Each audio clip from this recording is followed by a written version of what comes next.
All right, welcome back. On today's episode, we have with us a gentleman who's been in this game for a long time, has picked up 3 really killer stories that I'm hoping I could get him to squeeze out the juice worth the squeeze on today's episode. Alex, welcome to the pod, Bootstrapping to Billions. It's so good to be here, man. Thank you.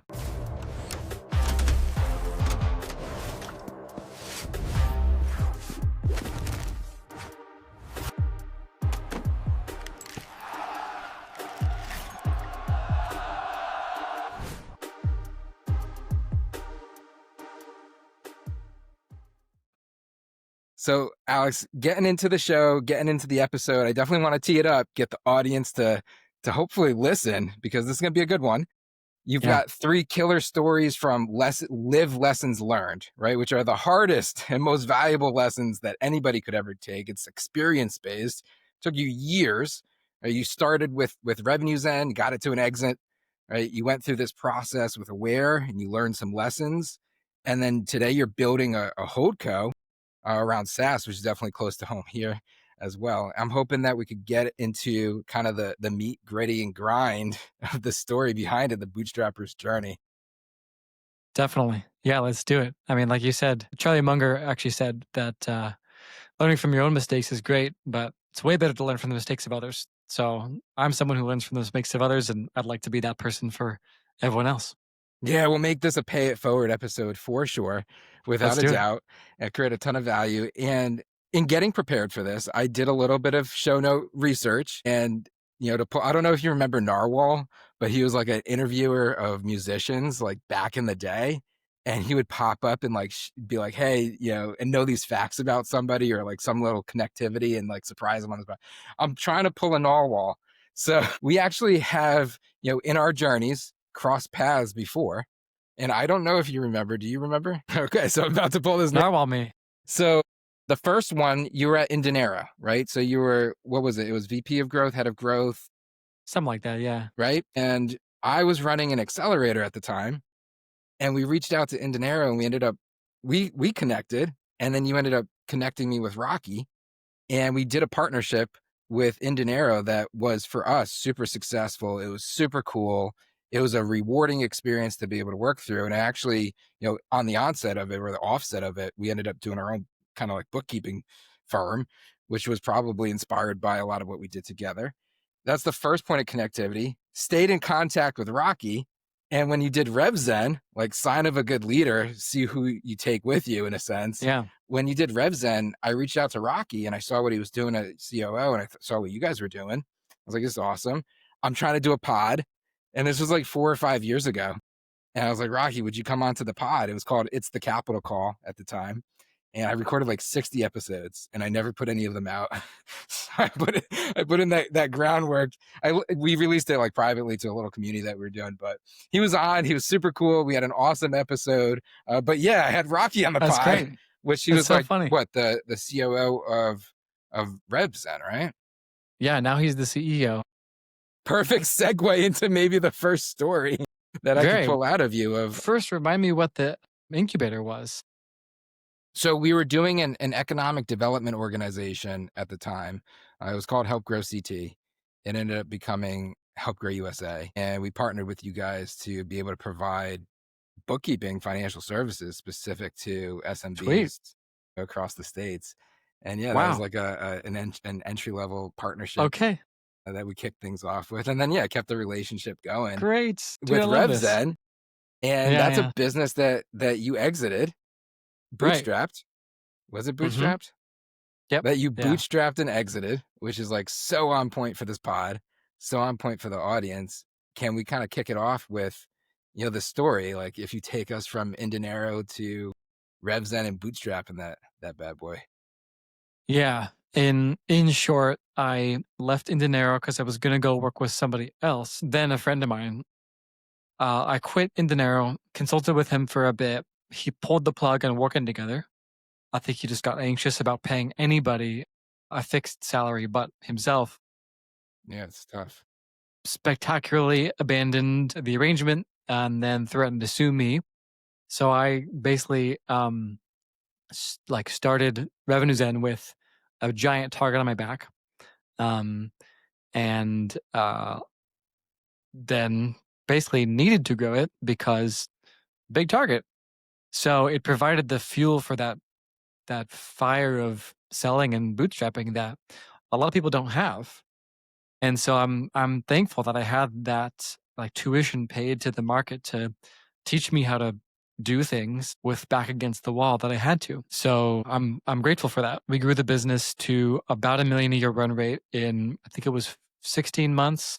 So not that long of a time, but not that short either for consultancies and agencies. But nevertheless, it did well. We had pretty good timing too. We were selling B2B marketing and lead gen into the ZERP era. So we kind of were able to pivot successfully into an SEO agency. By 2022, interest rate stuff and inflation started to really bite. And so we lost a bunch of our revenue. And we were going to work with a different acquirer before this happened at a valuation that was about double what we ended up selling for. It took so long with them and they were such amateurs that it never came to fruition and they basically wasted a ton of our time. And then we went back to basics with a smaller business. Yeah, the partners were making less money. We buckled down. One of the partners decided they just didn't want to do marketing anymore and they were out. So we did a small partner partial buyout. And we basically stabilized it, did the best we could, tidied up books and profits a lot, and ended up exiting to Onfolio, which was just a way better decision and worked out really great. It's bootstrapping RevZen. It's coming out of a place of necessity, right? Almost like the mother of all innovation is necessity to a certain extent, and successful things are definitely bred in hard times for sure with a reason. But when your back was up against the wall, because I'm sure there's people listening that highly relatable, maybe not exactly circumstantially relatable, but from overall situation, like a fire is a fire, and when your feet's to it, you just got to run. Like, what did you do? Like, how did you approach that? How did you do that? Because that's crazy. Those are like amazing stats too. I mean, I posted on LinkedIn. I took it seriously enough in such a way that it worked. Like I didn't just post whatever I felt. I like really looked at how to turn this into a marketing channel.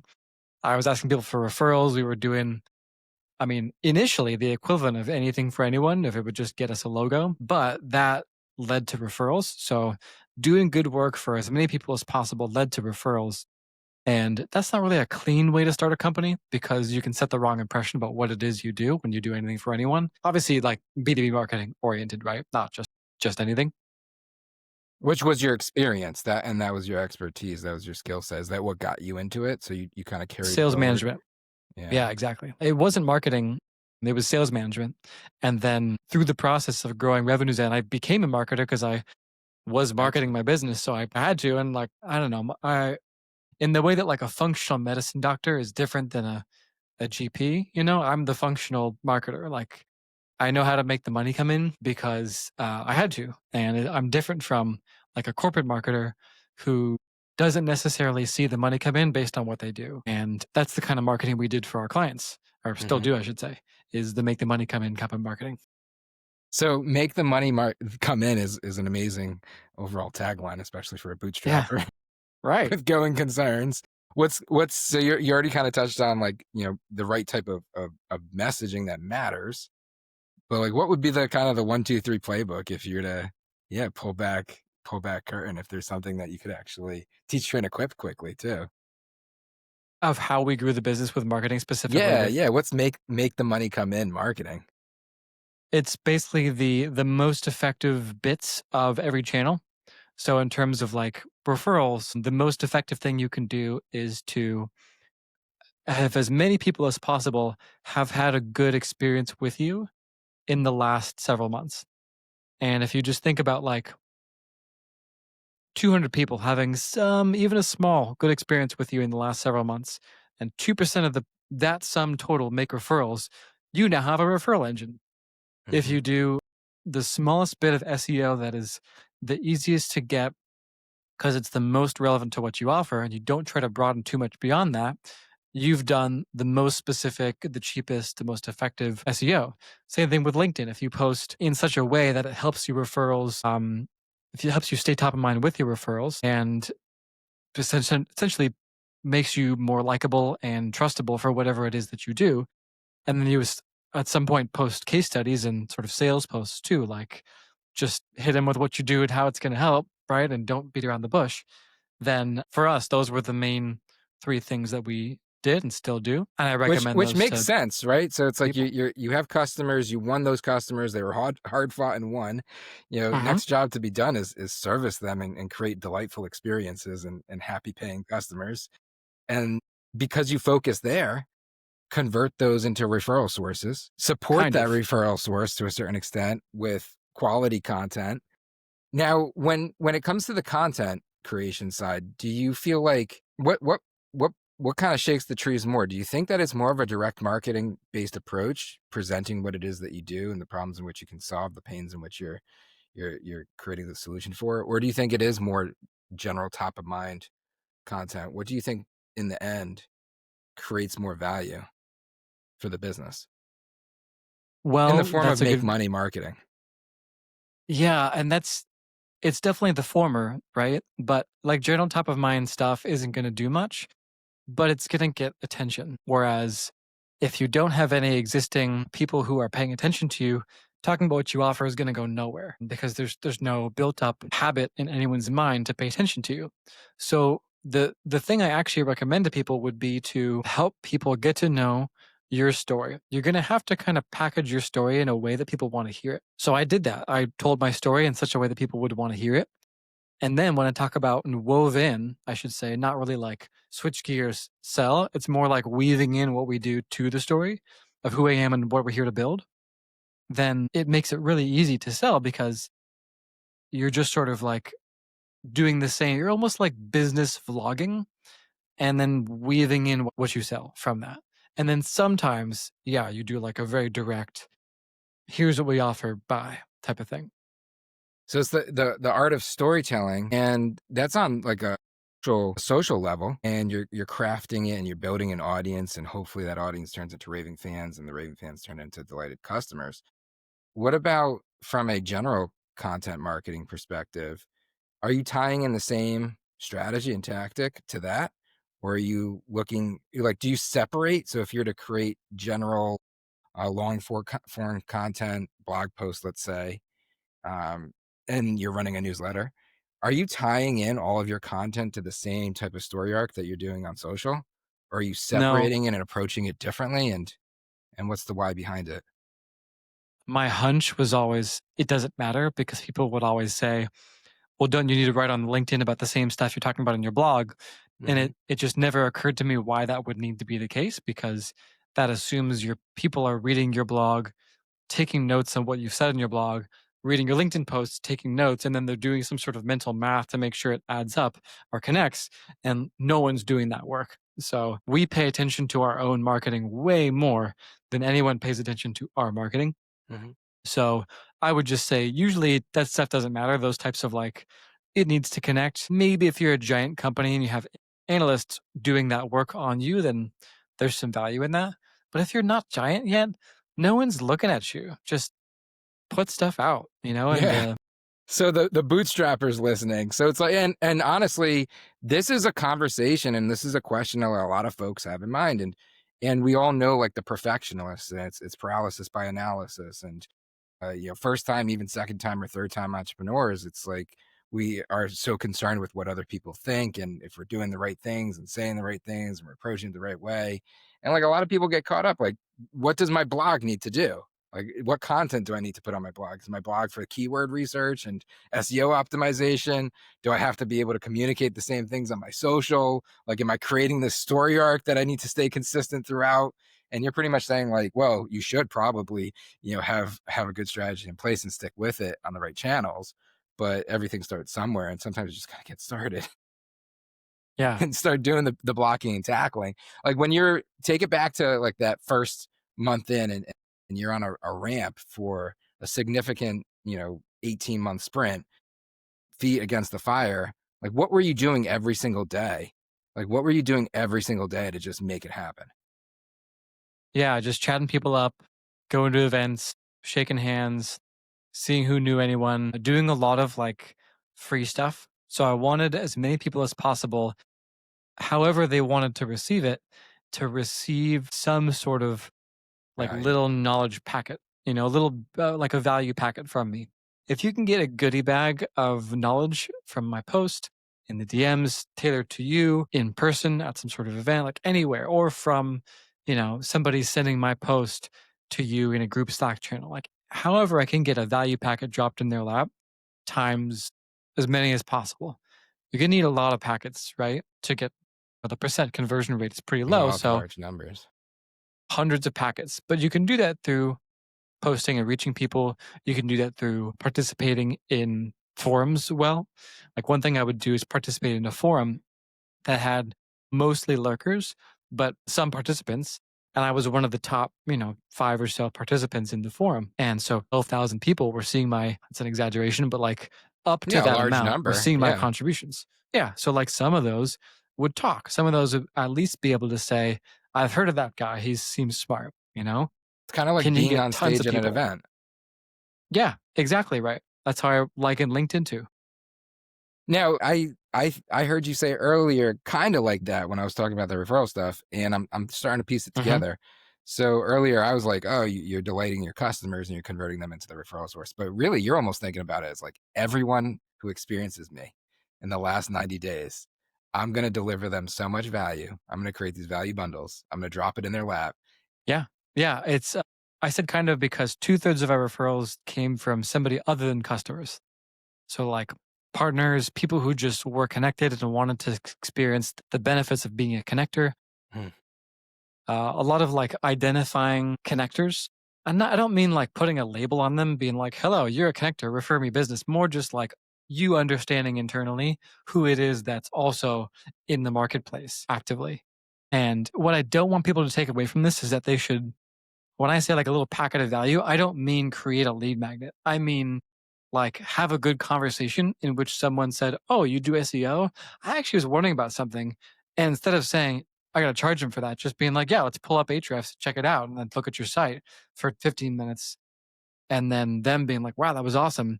And then for the next, until they meet someone who does them better, they're going to be You're like, their guy. this is the guy I talk to. You're their guy. Yeah. So how can you be someone's person, for almost indefinitely, or at least one of the people? Just help a bunch of people out and you'll create this referral stream is the way that I would look at it when you're bootstrapping. Right, which is like back to basics, and I know it's been a while since you were in the back to basics mindset, so I appreciate you stepping back into those boots for this episode. But I mean, you built this business, right? So you talked about going from, to that first million in a short period of time, but you ramped up. You had a number of team members. What was it, like 15, 16 or so team members, Yeah. right? And I'm trying to like recollect back to talking to Rocky. Yeah. Yeah. and you built a beautiful business. You bootstrapped a phenomenal, beautiful business, and you were a great brand in market, still are. And you took that baby to exit. Like, what was the Yeah. trick? So what was that like? Take us through that. Take us through, maybe there's a few folks listening right now that are living it themselves, and maybe there's a handful more that are kind of, fantasizing about going that journey. Like, walk us through it. What was it like? It's a lot of luck, right? Like I said, interest rates had a bunch to do with it. So when we first were looking to sell, rates were low, meaning capital was more plentiful.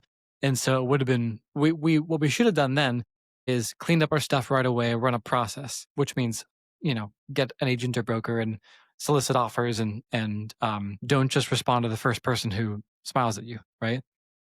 We didn't do that. Someone smiled at us and we were like, "Oh, you guys look nice." And then 8 months later, luck had changed. Markets were different. They like halved their offer and we walked away after the line, right? At APA time.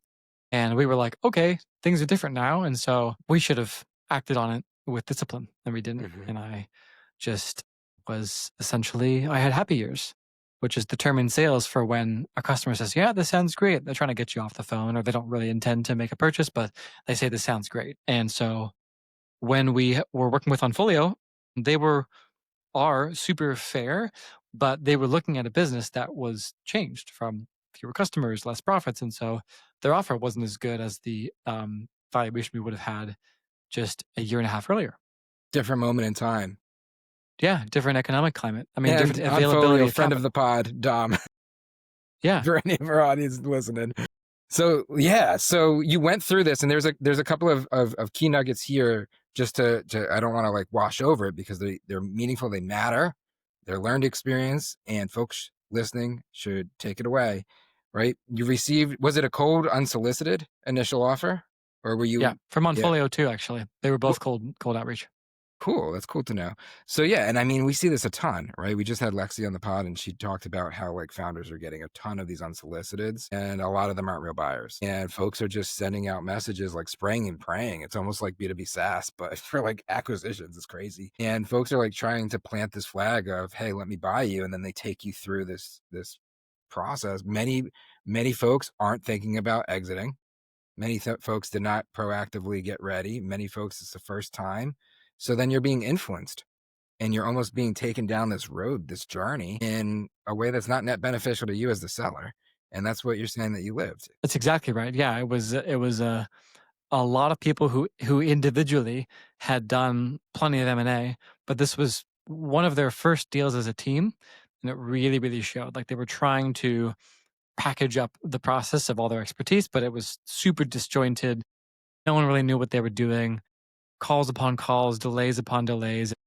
It was very different to Onfolio, who's a more professional acquirer. So just whoever, if you get one of those emails, make sure you understand how they're going to put up the cash to do what they're going to do.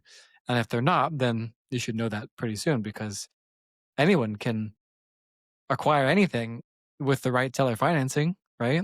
And a You got limited price and you personal got guarantee. terms. Yeah.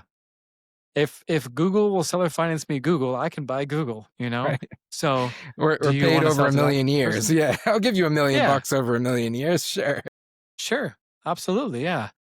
That's what people need to look out for, is when you get those emails, it's usually a broker. It's not someone who themselves would be the buyer. And if it is a buyer, they're probably spraying and praying. They probably heard a Hormozy podcast and decided they were going to acquire a business for no money down. I'm bridging some people in the industry there, but like there's a lot of people who are like, buy a business, no money down. You read that book and you're like, I'm going to do that.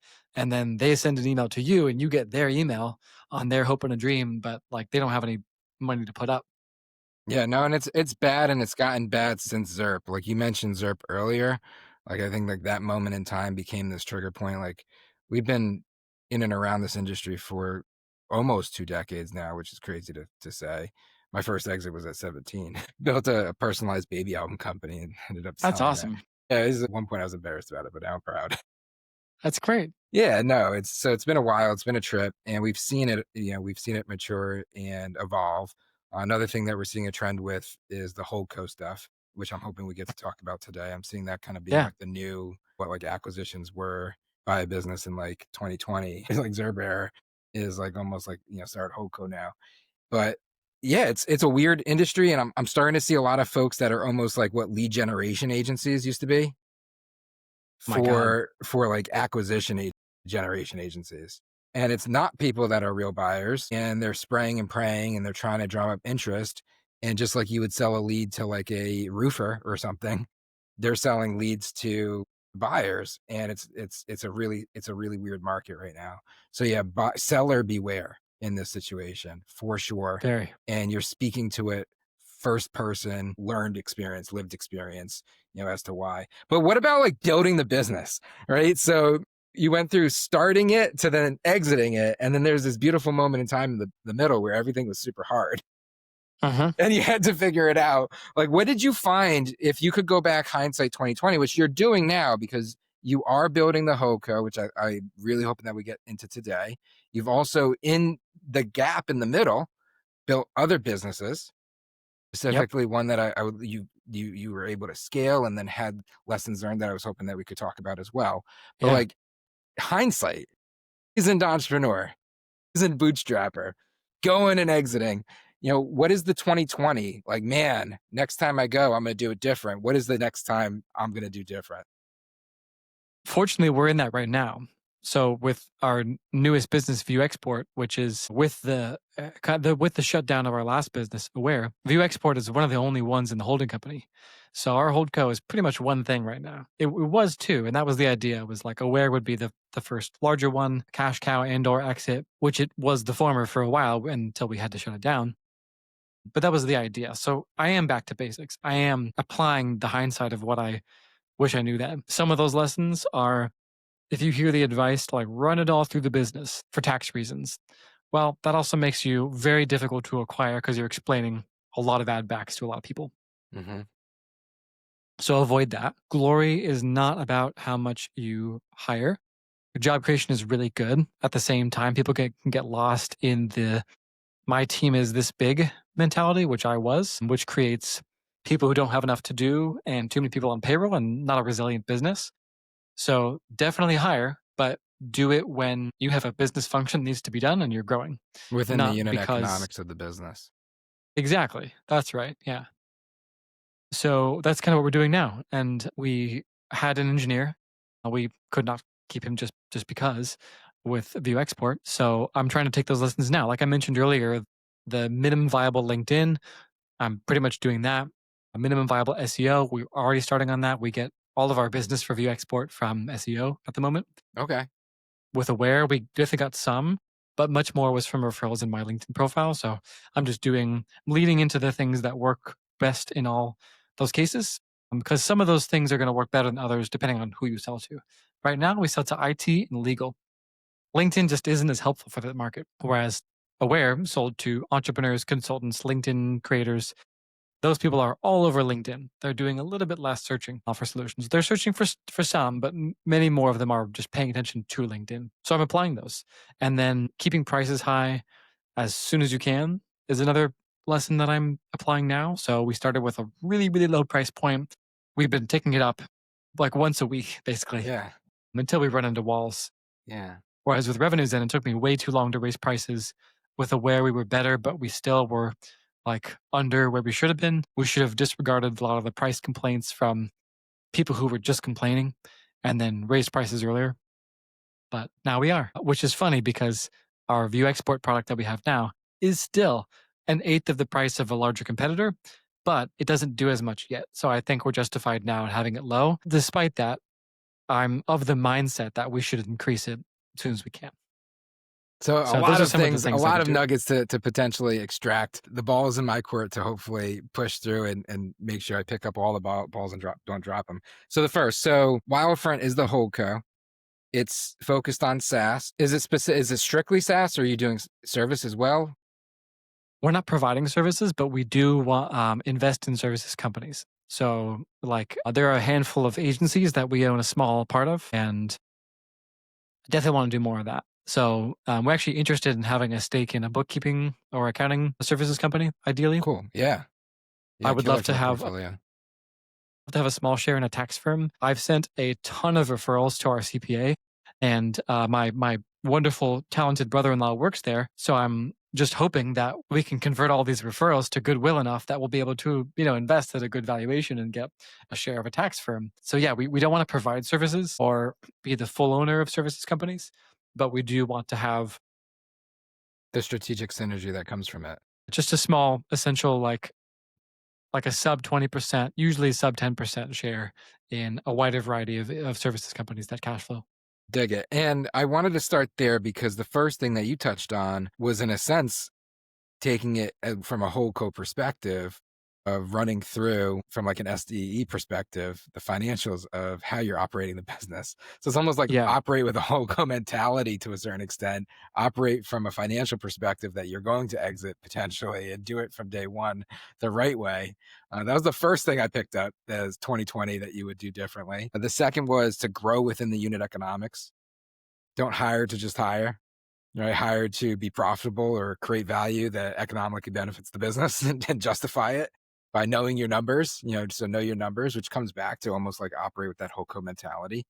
And then you introduce two different businesses that are within the HoldCo structure as of today, Aware and Vuexport. And so yeah, Vuexport, yes, active. Aware was actually shut down we're recording September 15th. 2 weeks ago, we shut it down. So no Okay, so longer it's in the completely been. portfolio. Yeah, Okay. completely down. But that was a growth story there. And you Yeah. applied lessons learned from that previous hindsight 2020 in a manner that worked towards building the business. You built a very large customer base using the channel. So you identified that ICP that you were talking about, and then you literally ran the playbook that you were like, hey, if I could do it again, that's what I would do. And like, yeah, you did it. Like, you literally did it. So like, that's why folks should probably listen. You identified that ICP, you ran the playbook on LinkedIn. It was a tool for that ICP, which lived on LinkedIn it was to use LinkedIn, right? To extract value from it. So you're like quite literally finding and selling through it. And you saw, and experienced tremendous growth in that process. And then things happened. I don't know how much we want to get into or not. We've winded it down. And what is the difference? So then you went back into your other original playbook of SEO and and then you ran that. So I would love to I don't want to like jump around too much, but selfishly, I know this is a hot topic right now and a lot of people are talking about it. Like, is SEO dead? And you just kind of created a case study as to the fact that it's not. And I want to almost touch on that for a second and go deep so we don't overwrite it, because I think there's a lot of insight we could extract here from your, again, experience. So what did you do with SEO that worked in this moment in time? And what is the case study? Is SEO dead or not, and why? Well, we definitely used SEO with Aware, and we had great SEO. We were up near position 1 in Google for LinkedIn Analytics tool, LinkedIn engagement tool, a lot of those things we were right up top. The problem was just search volume.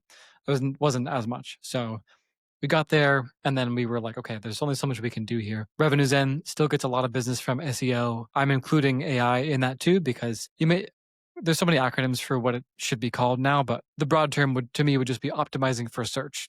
Be findable. Regardless of where.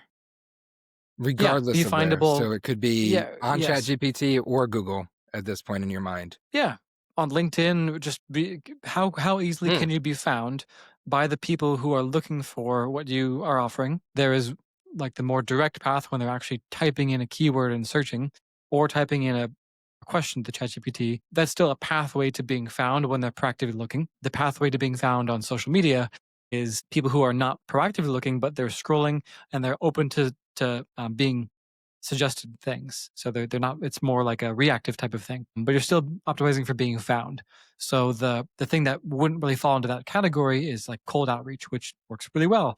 We have a stake in a cold outreach agency.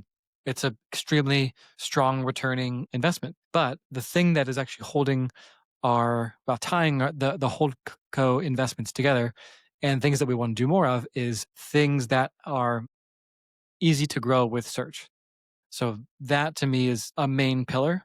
So rather than thinking search is dead, the data actually show us that ChatGPT has grown a lot in search traffic.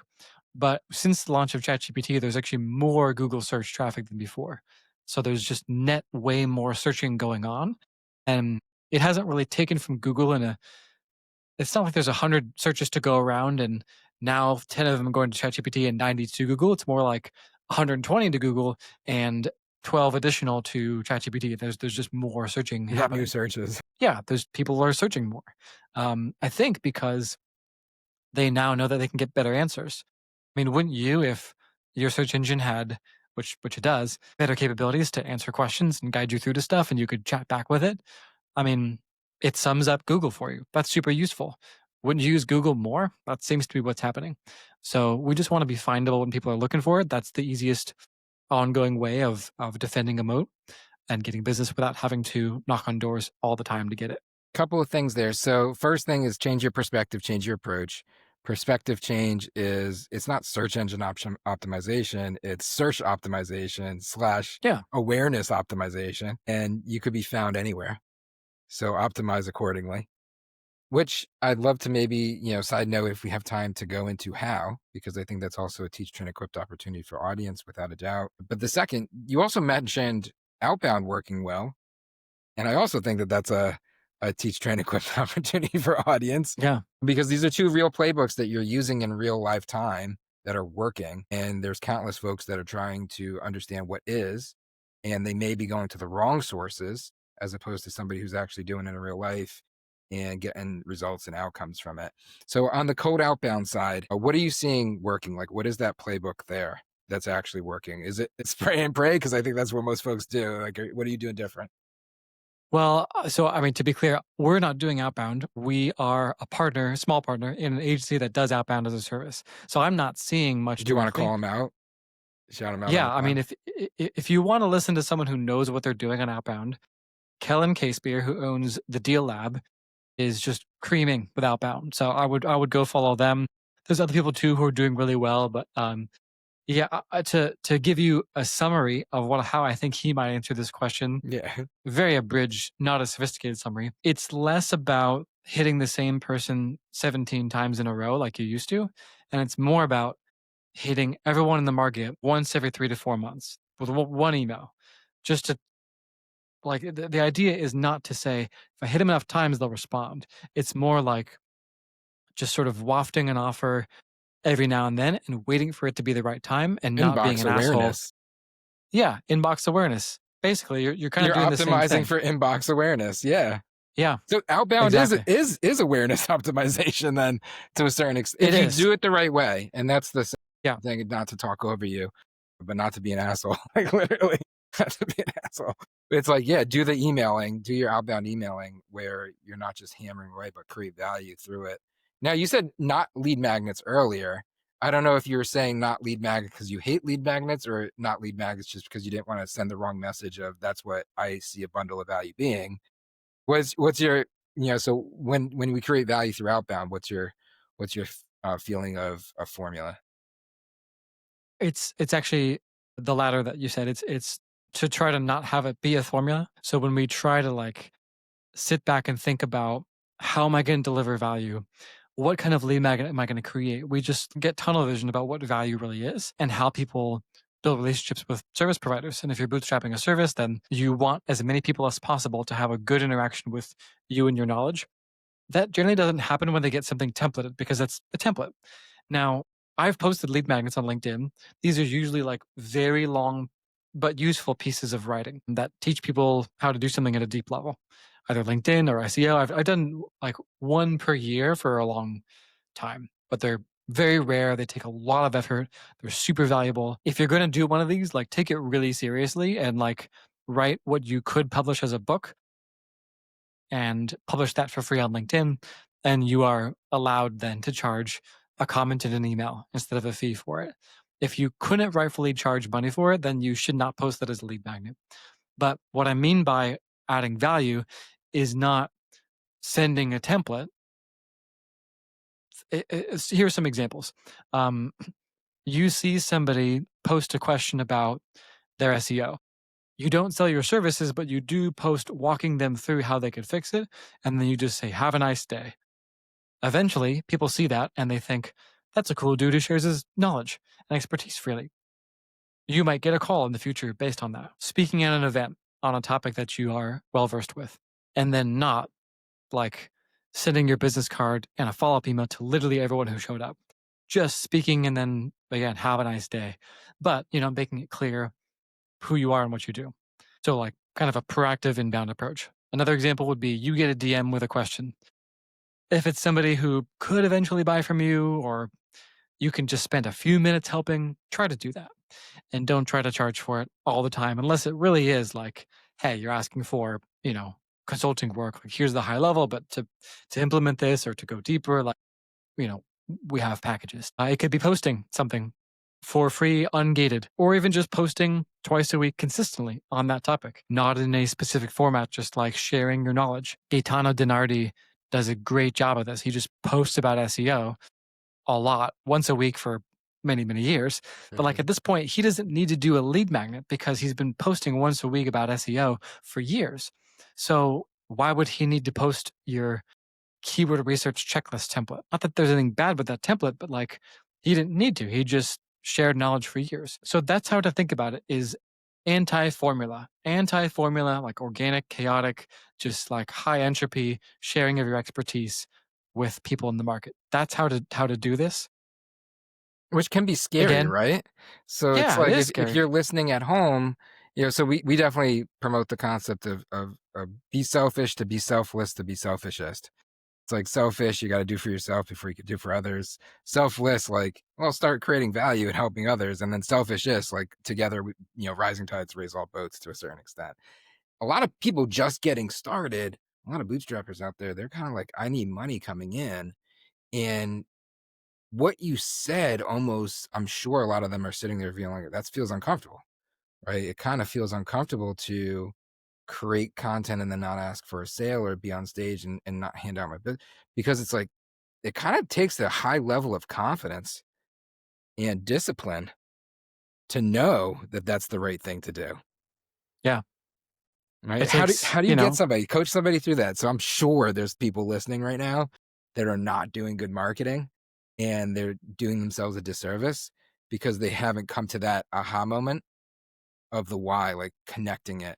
Like, what would you say to coach them through, or tell your younger self? I don't know if this was this always intuitive to you, or did you have to learn this? it was because when I first started in a sales job, I thought that that's what you were supposed to do is just pitch, pitch, pitch. And I quickly realized that that's not how anyone wants to buy anything. So if you take that into account and you realize that people don't want to buy anything if you are always selling everyone all the time, then you actually have a faster path to making more money when you don't do that. So it's just a feeling of scarcity that drives us to try to take something right now, like, because I'll never have this opportunity again. So I have to give you my business card and follow up with you because I'll never meet anybody again who's even a little bit interested. So it's got to be you that buys from me. And that feeling you create, Josh Braun called it commission breath, which I thought is Yeah. such a good analogy, right? If you have commission breath everywhere you go, then you actually are slowing down your path to make more.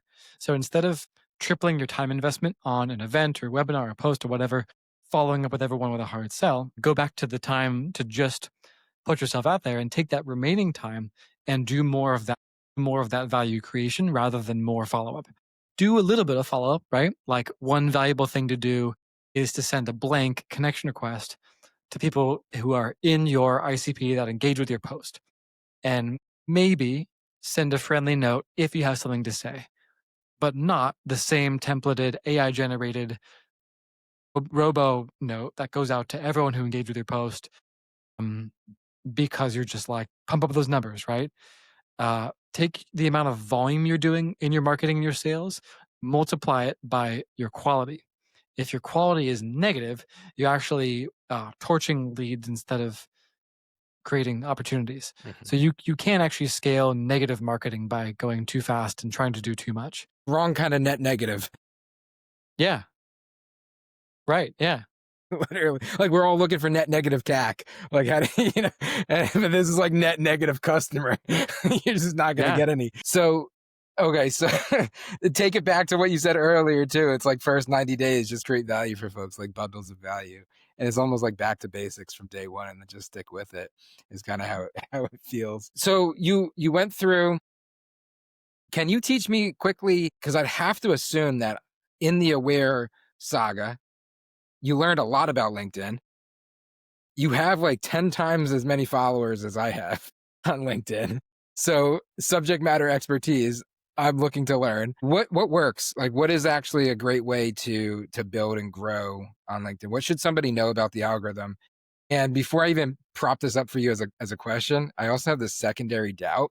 It's like, dude, are people really authentic on LinkedIn? Like when I look at somebody's comments and I'm seeing like 100 likes and like 300 comments, is there some agency out there that's just like botting that stuff? Or are people really like that great at LinkedIn that they're just crushing it? Like what's going on? Give us the, give us the goods. I guess the nicest way to say this is you're asking the wrong question, but Flip there's it for me. truth in that. Yeah, so I'll flip it in. Number one, followers are useless. Followers are a sign that you have had a lot of attention. They don't actually have much to do with your engagement on your posts or your reach. Another answer to your question, yes, there are agencies that do that, but that is not bot engagement doesn't explain everything. So some people genuinely do get a crap ton of engagement, but then you have to ask the question, is that helping? There's engagement that helps your business and there's engagement that's just kind of noise and hands to shake and like in the way that like an actor has fame, but that doesn't help their business really. Like going to Moberry and being mobbed by paparazzi in Hollywood is not helping their business. In the same way, if all you have is people who want to shake your hand, you're not doing LinkedIn very well, unless your business is just to sell attention and ads and sponsorships. And if that's the case, great, yeah, you do all that stuff. But the main thing is don't think about the algorithm. So if you're thinking about the algorithm, you're not thinking about the people. And think about your customer more than about the algorithm. What do they want to hear? Some things you can do is try to curate what you engage with, who you're connected to, what you comment on, what posts appear in your feed, who you follow, all towards stuff your customers care about, rather than stuff that you would normally scroll for your own entertainment. So separate your own entertainment and honestly put that somewhere else. Like don't use LinkedIn for that. Use LinkedIn for your business marketing, not for your random scrolling.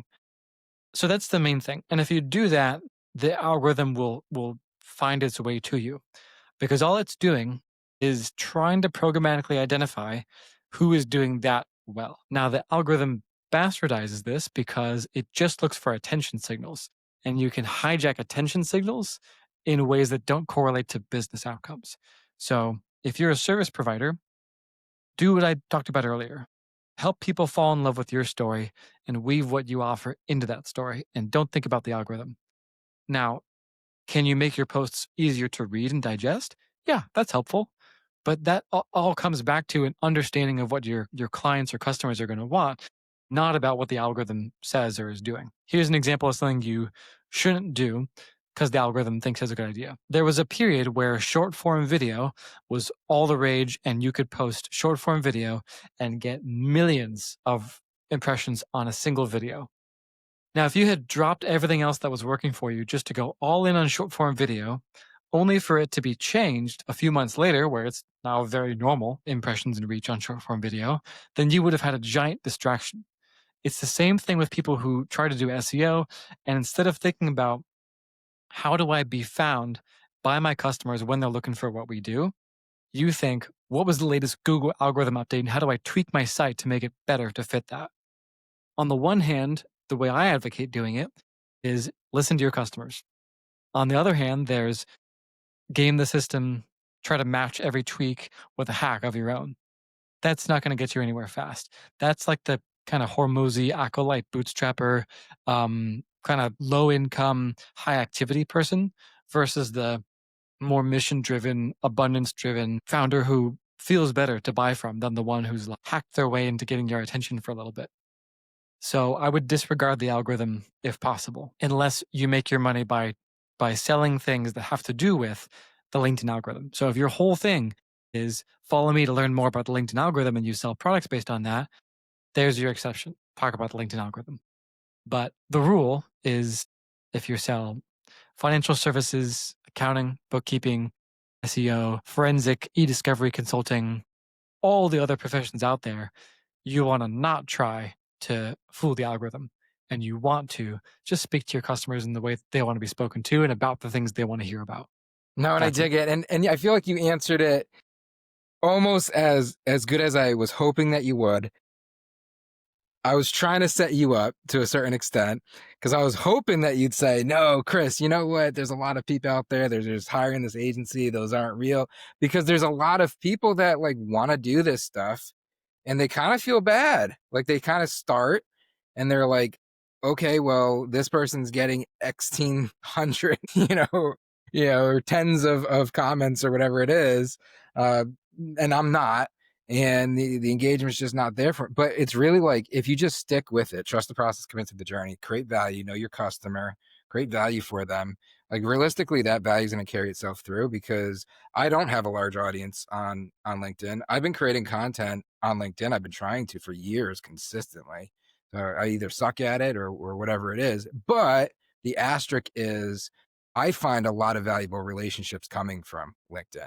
So even though my following is small and my engagement isn't high, maybe proportionally it is, I'm getting a ton of valuable relationships because people that are in my ICP reach out to me, and typically these conversations are great.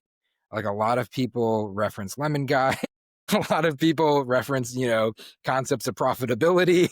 and concepts around unit economics and building a sustainable long-term equity business and all these things. And they're valuable relationships and they're major wins. So yeah, it's just like get started, do it, and don't feel bad. Which that's kind of what I was hoping you get into. And it is. It's kind of like essentially the same. Where do you want to go with the HoldCo? So what was the why behind the HoldCo? Was the HoldCo like I know that folks did it for different reasons. Like for me, I had bootstrapped a business to 8 figures and I exited in 2012. I had to essentially set up Simple Holdings as the way in which we moved forward. Like I paid a lot of people a lot of money and probably didn't have to necessarily, but that's like what I was told. And thus we moved it forward. Kidding, but realistically the same. I've always had a dream of building like almost like a Berkshire. So I was always like a nerd from a young age, trying to do these things. So I kind of always fantasized about it to a certain extent, but there was a why, and then that was the why. What's the why for you? Like what was behind it? Because I find like a lot of different people have different reasons, especially on the HoldCo thing, which I think is a rising thing right now. I think it's starting to become like kind of trendy. It is. It's trendy. Yeah. Like acquisitions was like 5 years ago. So yeah, like what's the why behind the HoldCo? I too read every one of Berkshire's annual shareholder letters back to front on Kindle. Yes. Yeah. And what I didn't take away from that was this would be a way to make a lot of money. What I took away from that was this would be a really wonderful way to spend a working life, to create a lot of value and to be able to create a working life that for me consists mostly of learning, thinking, and occasional production of really, really high value things and high quality decisions, rather than a more frantic working life that resembles what I had done to build the business in the first place, which was pretty frantic and not, definitely more philosophy. Necessity not frantic. Driven, yeah. I mean, there was a why behind it, and you did a phenomenal job executing. Thanks. I mean, at times it was frantic, though. I mean, it was both sometimes. But the more philosophy I can get into my work life, the better.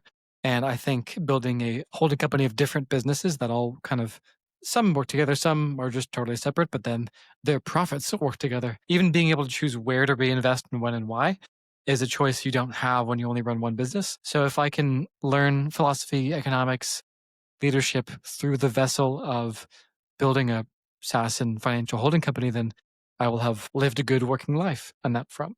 That's why. I don't actually have dreams of billionaire status. I don't think that's necessary. I think that'll come if it does, just like Warren Buffett loves to read. He spends most of his time reading. I think that's great. He just makes some high quality decisions. It's the ability to make a good timely decision. Yeah, his acquisition strategy was, of course, wait and let the phone ring, but make sure that everyone knows that you're the call to make when they want to sell their business to someone who cares. So he didn't send out tons of emails trying to find deals. In fact, quite the opposite. I thought that was inspiring. One of the richest people in the world was all inbound. Now, you can say Geico is heavy advertiser. That's true, but Berkshire is not. Their website makes that pretty clear.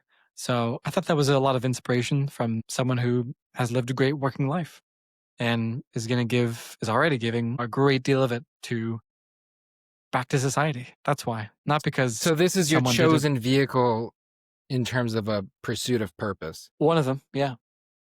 Right. And is it that because it puts you in this vehicle to be able to drive on the road in which you want to? So like essentially you want to continue to create value by building businesses, by structuring it as a HoldCo.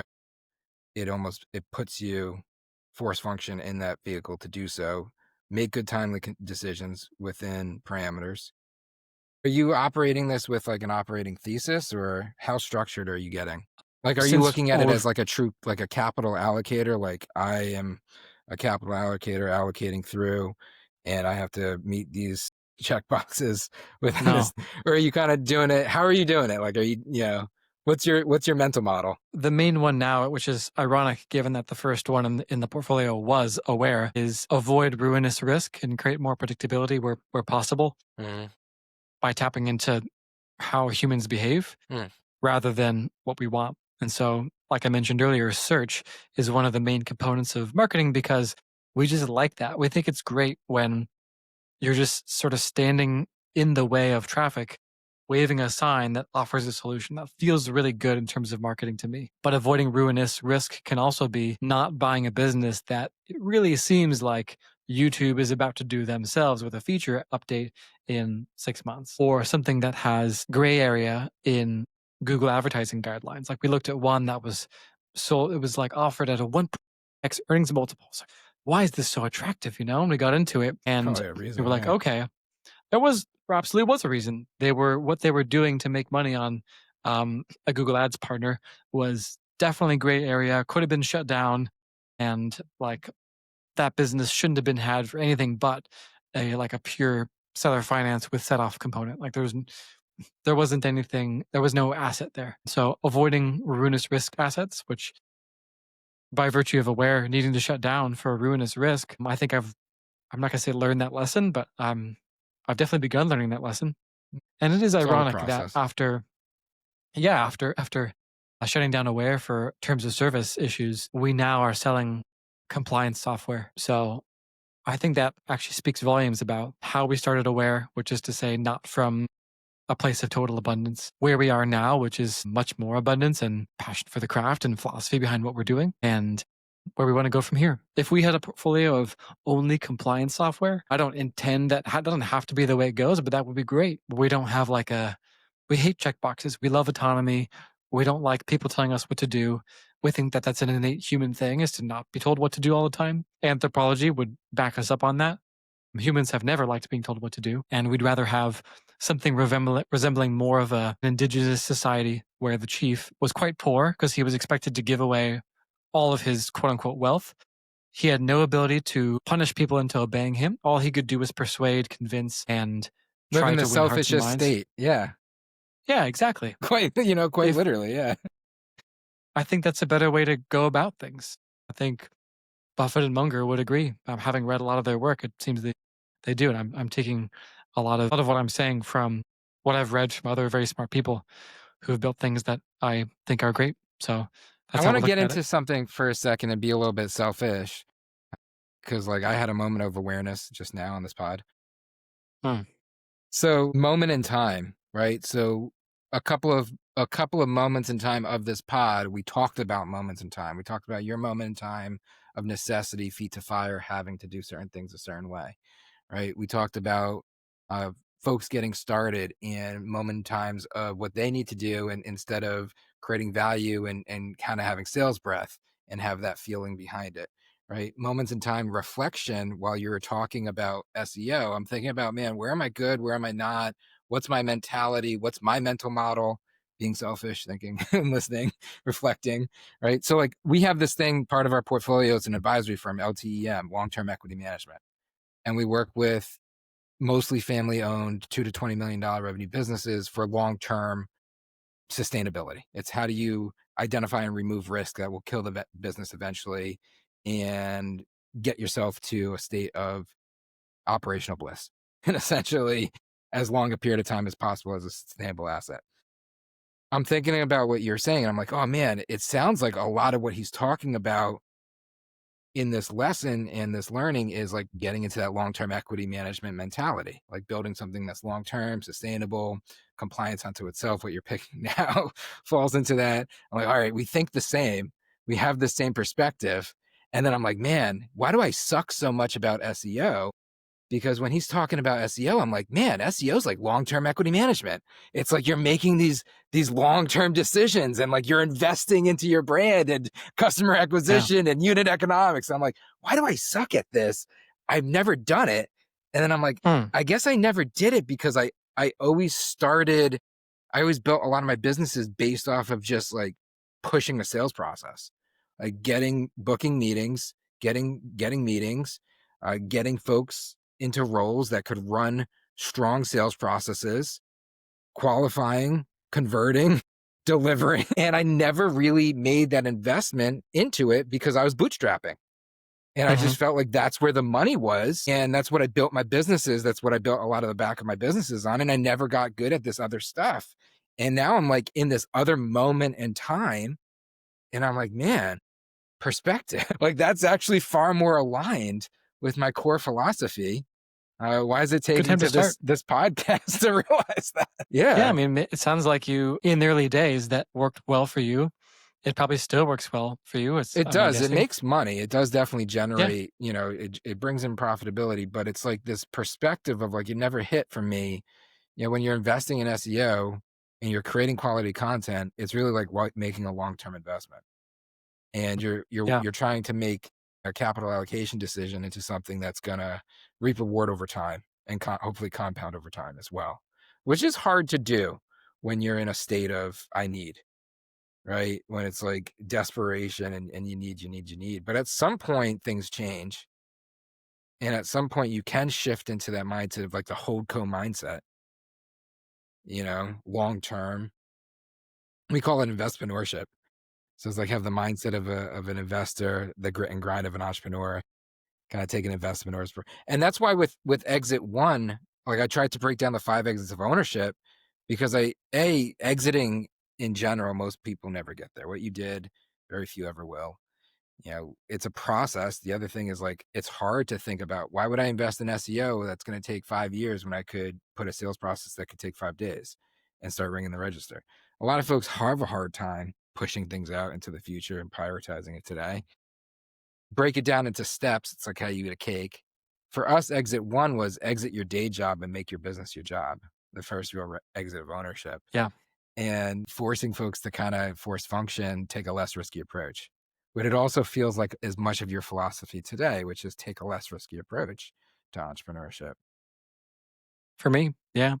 The one thing you said, SEO doesn't have to take that long. You can start getting clicks for things within weeks of writing a post about it. So that's the main misconception, is that it must take a long time. I mean, frankly, if you're not good at it, it will. But if you do it sharply and with like that eye to what is the 10% of things that's going to drive most of the results, then Yeah, Pareto you should principle. start to Yeah. get, yeah. Then it doesn't have to take a long time. Yes, market domination in SEO would take over a decade, but that's okay. You can just Everything starts or a somewhere. lot of money. Yeah, but you can just start where you are and start getting some clicks. Before you have a large sales organization, you can have a practice of sending 10 emails a day. Like that's the equivalent. And that's the Frankly, other I thing should from probably do today's that. episode is like change of perspective. It's awareness. It's Hmm. really about awareness. It's awareness optimization. It's search optimization, not search engine. It's not Google. It's thinking about everywhere in which somebody could find you, everywhere in which you could build a meaningful relationship, everywhere in which you could create value for somebody else, and then reverse engineering how. Reverse engineering, Yeah, putting yourself in that position. Alex, yeah. this was a killer episode. It took, a couple of technical difficulties. So hopefully, at the beginning, we didn't miss that content, but I appreciate you bearing with me for it. If folks are listening to the end here, it's like the Glengarrys. Like these are folks that are definitely like in it and they're interested. They dig everything that you're doing. Where would they go to find you? Who do you should reach out and where should they potentially go? Hit me up on LinkedIn. That's still the best place to get in touch and figure out what we're working on at the moment. I don't know when people will hear this, so by the time you hear this, I'll probably be still the co-founder of Vuexport. But I'll you can look at my profile for what I'm doing. Current posts will share my focus, and yeah, just send me a connect request and say you heard me on here. I dig it. Yeah, this would be a killer potentially follow up in a little bit, and maybe like we continue to touch base as the portfolios grow and different moments in time, where we could reconnect. I mean, we've already, paths crossed over the last decade, a couple of times before. I appreciate it. Trust the process, commit to the journey. Till next time. Absolutely. Thanks for having me.